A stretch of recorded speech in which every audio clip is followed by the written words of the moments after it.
السلام عليكم. واش الخوت؟ عارف راسي غبرت عليكم غير شي ظروف وصافي. المهم ما تساوناش بلايك وتفرج فيديو حتى الاخر واعطيني الراي ديالك في الكومونتيرات. يلا نبداو.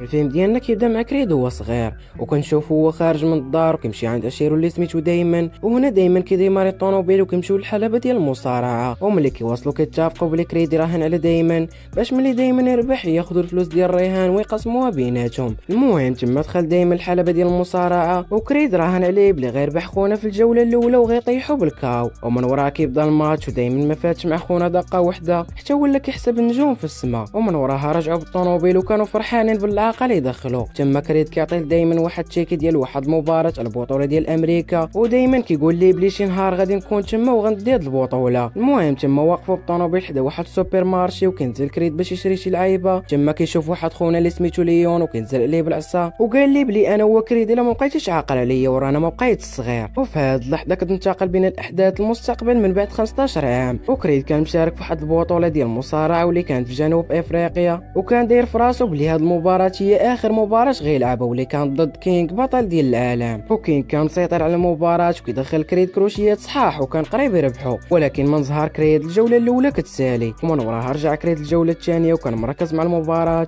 تما خشى كينغ جوج كروشيات وهو يطيح بالكاو، وهنا كيربح كريد بطوله العالم للوزن الثقيل. وهنا كتنتقل بين الاحداث الحاضر وكيكون كريد اعتزل من المصارعه وولد واحد البنت اللي سميتها امارا واللي كانت ما كدويش وكتواصل مع باها غير بالاشاره. ومن وراها مشى الاكاديميه ديال المصارعه واللي هو مولاها. لما كيتلاقى مع فيليكس واللي كان كيدرب في الاكاديميه وكيعطيه شي نصائح اللي غتنفعه في المباراه الجايه ديالو، وكيقول ليه بلي المصارعه ماشي غير القوه بوحدها ولكن كتطلب القوه والذكاء وحتى سرعه البديهه. المهم تما خرج كريد من الاكاديميه وكيلقى واحد خونا اللي كتسناه برا، وكريد كيصحاب ليه شي ساعه وخونا معاه كيشوفو كيقول ليه ما كرهناش التوقيع ديالك السكريت. وكريد كيكون معصب وما راشقاش ليه وكيقول ليه ما كنوقعش وحسن لك قاعد ليا على الطوموبيل. وكيجاوبو خونا وكيقول ليه واقيلا ما عرفتينيش وراك تبدلتي اخر مره شفتك فيها. تما كريد كيعرفو وكيطلقون هو دايما عشيرو ديال الصغر. انا دايما كيقول ليه ما غناخدش بزاف من وقتك ورا بغيت غير نقول لك رانا رجعت ولا بغيتيني عيط عليا. ودايما تم غادي ولكن كريد دار واحد القهوه وبركو كيتغداو. وفي هاد اللحظه كنعرفوا بلي دايما كان في الحبس ويلا خرج منه. وهنا كيقول لكريد بلي تفرج في اخر ماتش ديالك واللي كان في جنوب افريقيا وراك عجبتيني في كينغ وشفتك باقي محافظ على الاسلوب اللي علمتك. المهم هنا كريد كيعطي واحد الماصو ديال الفلوس وقال لي الا خاصك شي حاجه عيط عليا، ولكن دايما ما كيرضاش وكيقول لي انا ما جايش عندك باش تصدق عليا ورا جيت باش نقول لك بلي باغي نرجع الملاكمه ونحقق الحلم ديالي. ورا طول الوقت اللي كنت فيه في الحبس كنت كنتدرب ومحافظ على اللياقه ديالي. وكريد كيحفزو وقال لي جي تدرب عندي في لاصال ومرحبا بك. هنا دايما كيفرح وقال لي صافي. ومن وراه كنشوفو كريد وهو راجع للدار ديالو كيتفكر ملي ضرب ليون حتى السوبر مارشي وهو صغير. تما جا ولاد ليون وبغاو يراودو كما راودو حمد الكاطورزا، ولكن دايما كيجبد الفردي وقتل شي واحد منهم. ومن وراه كيجيو البوليس وكريدو دايما ديك الساعه ما كاين غدر ذاك، ولكن قدروا يشدو دايما وكريد قدر يهرب. وهنا كنفهموا بلي دايما دخل الحبس حيت دافع على كريد وقتل شي واحد من هذوك اللي تهجموا عليه. المهم تما كريد كيرجع للدار ديالو كيتلاقى مع مو اللي كانت عايشه معاهم في الدار حيت كانت مريضه وما كتلقاش اللي يعتني بها. وهنا كنمشيو لعند دايما واللي كان كيتدرب في لاصال ديال كريد، وكنشوفوا المدرب ديال لاصال اللي كان مع كريد وما كانش حامل دايما يتدرب فابور يعني بلا ما يخلص. وكيقول لكريد بلي ما عندناش جمعيه خيريه هنا. وهنا كيجاوبو كريد وقال لي بلي هذه فرصه لفيليكس باش يتدرب مع دايما ويوجد المباراه الجايه ديالو. المهم تما كيولي المدرب انا عارف بلي كتحاول تعاون دايما باي طريقه باش تصحح الغلط ديالك، وبغيت نقول لك بلي انت ما مادينش ليه بشي حاجه. المهم من وراك كنمشيو لعند اماره بنت كريد واللي كانت في المدرسه وناضت واحد البنت وبدات كتنمر عليها. واش اماره غتبقى ساكته ليها؟ لا غطفيها. ومن ورا الاستاذ ديال اماره عيط لكريد وكريد تفرق عليه مزيان وقال لي بلي اللي جبداتها وهي اللي خاصها تعاقب. وهنا جاوبوا الاستاذ وقال لي بلي بنتك قرايه ولكن راه ما عندناش حلبه ديال المصارعه باش تطفي لينا بنادم هنا. المهم تما كريد ومراتو اللي سميتها بيانكا رجعوا للدار، وبيانكا كانت معصبه وكتلوم في كريد حيت هو اللي علم اماره المصارعه، ولكن هو كان عنده راي اخر وكيقول بلي اماره خاصها تتعلم المصارعه باش تدافع على راسها. تما كيسمعوا الدقان في الباب وكيطلع دايما هو اللي يجي عندهم للدار وكيعطي لبيانكا الورد كيكون منبهر بالدار ديال كريد. المهم من وراها بركو كيتعشاو وبداو كيسترجعوا الذكريات. هنا كريد خدا دايما وراه الانجازات ديالو ودايما كيقول لي انا كرست حياتي حياتي كامله على الملاكمه، ماشي باش نكون كيس ملاكمه لشي واحد اخر. بين قوسين الخوت راك يقصد فيليكس. المهم وقال لي انا ناوي باش ندي بطوله ديال العالم. هنا كريد صدام وكيسحاب لي غير كيضحك معاه. ساعه خونا صدق داوي من نيتو وقال لي كريد راه ماشي غير جاو دي بطوله العالم. وتما كيجاوبوا دائما وقال لي بلي الوقت راه كيجري ولا ما حققتش الحلم ديالي دابا امتى غنحققو. وكريد كيقول لي هادشي اللي كتفكر فيه راه مستحيل وغنقلب لك على شي حاجه احسن. هنا قال لي دائما المستحيل هو 18 عام اللي دوزت في الحبس بسببك، وانت ديك الساعه كنتي كتبني المستقبل ديالك وما مسوقش ليا، وانت عارف بلي كنت ناضي عليك ولكن ما جاتنيش الفرصه باش نبين هاد الشيء. وفي هاد اللحظه كيشير لي على التصويره ديال باه ملي لعب مع روكي اللي كان باقي ما تشارج ديك الوقت، وقال لي اش بان لك تنشا تعاود نفس الحاجه وتلعب مع شي ملاكم اللي حتى واحد ما كيعرفو اللي هو انا.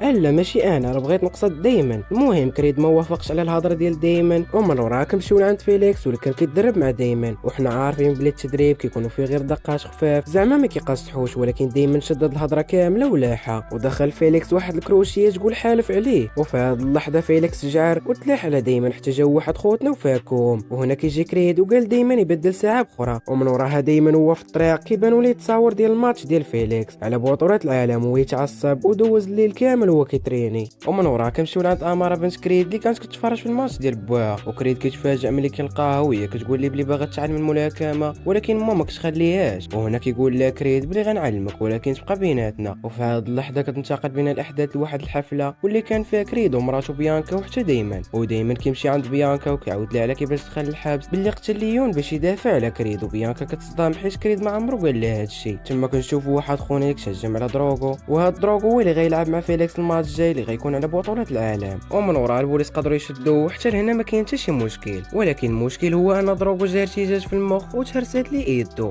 وهنا كريد تعصب حيت بالاصابه ديال دروغو الماتش ما غيتلعبش. المهم دار الاتصالات ديالو على وعسى يلقى شي واحد اللي غيلعب مع فيليكس. ومن ورا كريد كيهضر مع موت فيليكس اللي هي مديره الاعمال ديالو وكيقول لهم باللي كاينين بزاف ديال الخصوم اللي قدروا يلعبوا معاك، ولكن عندي واحد فكره احسن ليا تلعب مع دايما، حيت لا لعبتي مع شي واحد اللي لا طالع غتجذب الجمهور باش يحضروا المباراه. وهنا فيليكس ومتاقوا في كريد ووافقوا على العرض. ومن ورا كتجي الصحافه لعند فيليكس ودايما كيعاود لهم على قصته بالحبس وباللي كان ملاكم ناضي وحتى واحد ما كيغلبو، والاعلام كيعتبر هاد المباراه هي مباراه القرن. المهم من ورا كتنتقل بين الاحداث المباراه وتما كريد كيتلاقى مع دايما ودايما كيشكر حتى طاد الفرصه باش يثبت راسو. وهنا كيدخل دايما الحلبه وكيتبعوا فيليكس وكتبدا الجوله الاولى وفيليكس كان حاكم الماتش، ولكن غيتغير هادشي ملي غيضربوا دايما لكتفو. تما بقى عليه هادي تنفع هادي الدار حتى سالت الجوله الاولى. وهنا كيشوف دايما باللي الكتف ديال فيليكس ضارو. ومن ورا كتبدا الجوله الثانيه ودايما بقى حاط على الكتف ديال فيليكس وبدا كيخشي ليه شي كروشيات قاصحين.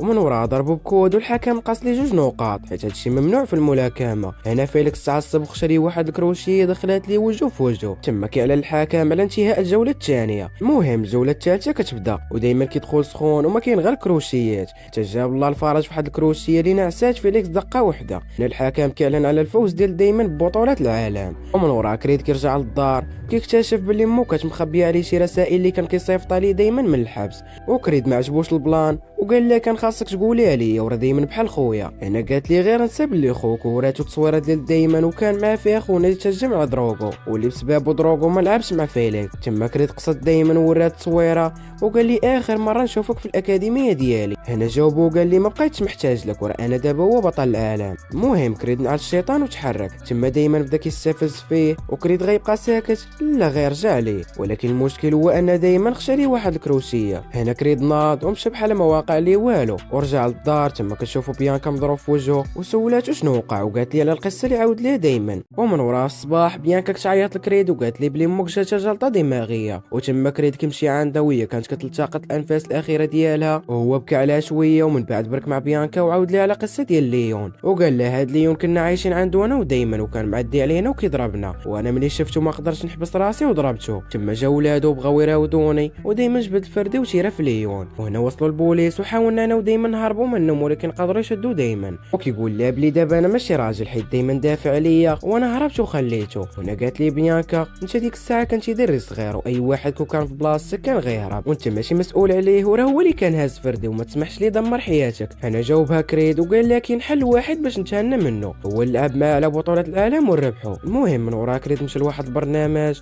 وتحدى دايما على المباشر وكنشوفوا دايما اللي كان كيتفرج فيه تما كيعيط ليه. كريد قال لي انا كنت حداك على بطولة العالم، ودايما اش غيدير غيوافق. ومن وراها رجع كريد للتدريب باش يرجع اللياقة اللي كانت عنده واللي مشات ليه بعد الاعتزال اللي دام 3 سنين. المهم دايما تا هو كان كيتدرب حتى جا الوقت المناسب ديال المباراة، تما كتنتقل بين الاحداث النهار ديال المباراة، وكنشوفوا كريد ودايما اللي كانوا داخلين الحلبة والجمهور كان متحمس. المهم كيبدا الماتش وكل واحد كيتسنى الاخر يدير شي خطوة، وبقاو مطايفين حتى سالات الجولة الاولى وكتبدا الجولة الثانية، ودايما برك على كريد هذه تنفع هذه الضرب. حتى ناض كريد من السبات ديالو هجم على دايما حتى سالات الجولة الثانية، وكتبدا الجولة الثالثة وكنشوفوا كريد ودايما اللي كانوا مركزين مع الماتش لدرجة انهم ما بقاو كيشوفوا حتى شي واحد حداهم. ومن وراها كتسالي الجولة الثالثة وكتبدا اخر جولة، وكريد ودايما كيطلعوا كاع داكشي اللي عندهم. وفي هاد اللحظة دايما خلى وجهه باين، وكريد بغى يزرب عليه الساعة دايما خشى ليه واحد الكروشية ما تبغاش العدو، وكريد طاح في الارض ومبقاش قاد ينوض. الحكم بدا كيحسب، ولكن في اخر لحظة كريد قدر ينوض، وتما دايما هجم عليه باش يسالي معاه، ولكن كريد عصبو وما مفاكش. تما تلاح على دايما وبدا كيدخل ليه حتى طيحو بالكاو.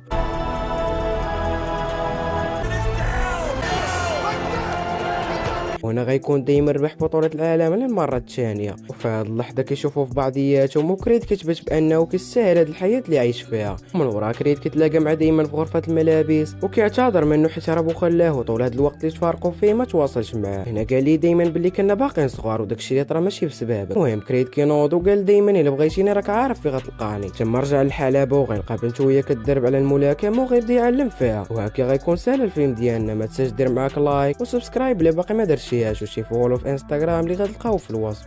تهلاو.